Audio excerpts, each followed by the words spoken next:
పంతులు అయ్యా ముహూర్తానికి టైం అవుతుంది చూసుకున్నావా? చిత్తం పసుపు నాయకుడు సిద్ధం చేసుకున్నానండి. మరి కానీ తొందరగాను.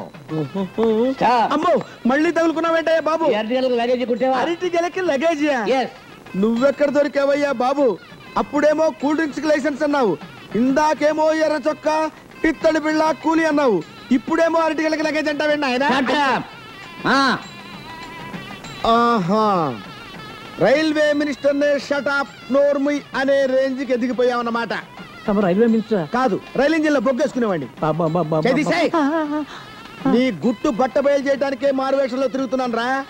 అవును రే, రైలు ఇంజిన్ లో వేయవలసిన బొగ్గుని బస్తాల్లోకి ఎక్కించి లాంటి వాళ్ళకి అమ్మేస్తున్నావంటే ఏంట్రా? రామారావు కమ్మే అన్నమాట. సరే, ఆ విషయం తెలిసింది అలా ఉంచు. అవును రే, పెందుర్తి నుంచి దువ్వాడ వరకు రైలు పట్టాలు పీకి పాత సామాన్లు కిలోలు లెక్కన అమ్ముతున్నావంటే ఏంట్రా? చెప్పాడ్రా. రే, నువ్వు సామాన్యుడు కాదురా, నిన్ను నిన్ను జాంకాయలో బాంబులు పెట్టి పంజాబ్ టెర్రరిస్టులు అమ్ముతావు నువ్వు. నువ్వు సామాన్యుడు కాదురా రే, నువ్వు దేశద్రోహివి. నిన్ను వదిలిపెట్టను, నిన్ను ఇమీడియట్ గా ఉద్యోగంలోంచి పీకేస్తున్నాను. అయ్యో బాబు, అంత పని చేయకండి, పిల్లలు లేని వాడిని. బాబు బాబు, మీరేం చేయమన్నా చేస్తాను. కన్ఫర్మా? Confirm, no waiting list. అయితే పని చేయి, ఇక్కడి నుంచి ఢిల్లీ వరకు ఆకుండా ట్రైన్ టైప్ లో పరిగెత్తు.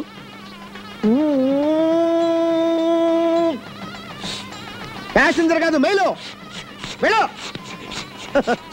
జన్మలో తిరిగిరాడు. సంప్రదాయ నవమా అక్కడ దండం పెట్టుకోండి. అయ్యా, పెళ్లి కుమార్తెను తీసుకురండి.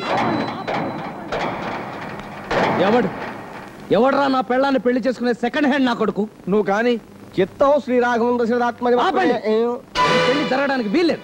ఎవడు అడ్డొచ్చినా సరే ఈ పెళ్లి ఆగదు. రాయ్ రొయ్యలాయుడు, డబ్బు కోసం కక్కుర్తి పడి ఇంత నీచానికి దిగజారుతావా? చెయ్, నువ్వు అసలు మనిషివేనా? ఇదిగోరా నీ ₹1,00,000. ఇది నేను ఎవరిని మోసగించి దొంగతనం చేసి సంపాదించిన డబ్బు కాదు. నా తెలివితేటలను పెట్టుబడిగా పెట్టి రక్తాన్ని చెవటగా మార్చి రాత్రింబవుల్లో కష్టపడితే వచ్చిన డబ్బురా. ఇదిగో. ఫర్ సపోజ్ కొన్ని ₹1,00,000 తెచ్చిచ్చినా ఈ పెళ్లి ఆగదు. ఆగి తీరాలి, జరిగి తీరాలి. ఎలా జరుగుతుందో నేను చూస్తాను. ఎలా జరగదో నేను చూస్తాను. చూస్తారండి రా, పెళ్లి కూతురు చూడండి. ఆగండి. కుంతి, నువ్వా? అవునన్నయ్య, పెళ్లి వదిన కాదు, నాకు. నిజమా? నిజమేరా అయ్యా. ఈ సంబంధం కుదిర్చింది మీ మామగారే. లక్షాధికారుల సంబంధం.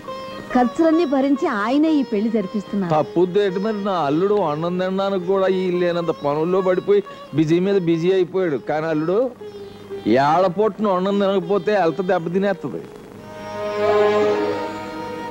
మామయ్య అబ్బాబు, మరి అంత ఇదిగా పిలిచేయకున్నా మనసు అదో మాదిరిగా అయిపోద్ది. అసలే మనం ఎక్స్పర్ట్ వాళ్ళం, అందుకే ఇన్నాళ్ళు నేను కట్టబెట్టాను, నీ పెళ్ళాన్ని కాకుండా చేశాను. మీరు అలా చేయబట్టే అన్నయ్య గారు వాడొక దారి తెన్ను ఎత్తుక్కుని ప్రయోజకుడయ్యాడు. ఉన్న డిగ్రీలకి తెలివితేటలకి మనోడు ఎప్పుడూ బ్రహ్మాండమైన ప్రయోజకుడు అయ్యేవాడమ్మా. ఈ పూంపు హారుగాడు అడ్డం పడి. నేను అడ్డం పడటం ఏంటండి? 6వ బడిలో బుధుడు, 7వ బడిలో శని అడ్డం పడుతున్నారు. ఒక్క నెల రోజులాగి చూడండి, మీ అల్లుడి గారికి రాజయోగం బట్టి పూంపుహారే పూంపుహార్. చూడరే, ఇంకొక పాలి పూంపుహార్ అన్నావంటే నీ బతుకు పప్పుచారులో ఉప్పు చేప అయిపోద్ది. ఎవరినైనా కట్టబడి పైకి రమ్మని చెప్పాలి కానీ గాచారం గోచారం అని ఎదవ కవులు చెబుతావా? నీలాంటి ఎదవాదలు నమ్మే ఇండియాలో సగం మంది షాకులు లాంటి కుర్రోళ్ళు సంక్రాంతికి పోతున్నారు. ఏమండో, శాస్త్రాన్ని మరి అలా తీసి పారేయకండి. చెస్ నోరుమోయి శాస్త్రం గీత్రం అన్నావంటే దాని శార్థం పెట్టించి దాని పిండాకుడిని చేత తినిపించేస్తాను. ఫర్ సపోజ్ మా అల్లుడినే తీసుకో.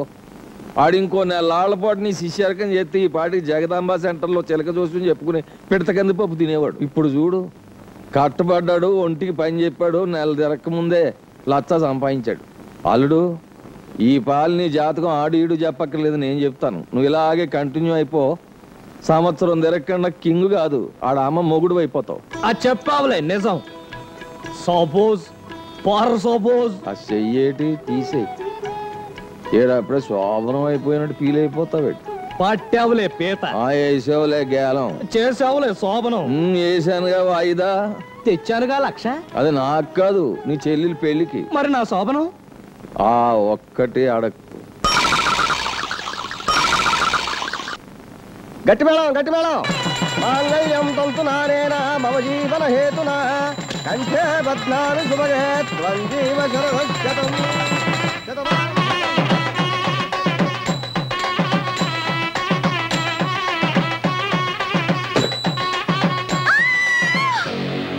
ఎవరిదా కేక? ఇంకెవరిదండి, మన రమ్మమ్మ గారిదే. రమ్మమ్మదా? రమ్మమ్మ, రమ్మమ్మ, అమ్మాయి, రమ్మమ్మ గారు, అమ్మాయి, రమ్మమ్మ గారు. ఇక్కడ డాడీ. అమ్మాయి, ఏమిటి అలా అరిచావు? ఏమైందమ్మా? ఏమీ కాలేదు. రేయ్, నువ్వా లోపల ఏం చేస్తున్నావు అక్కడ?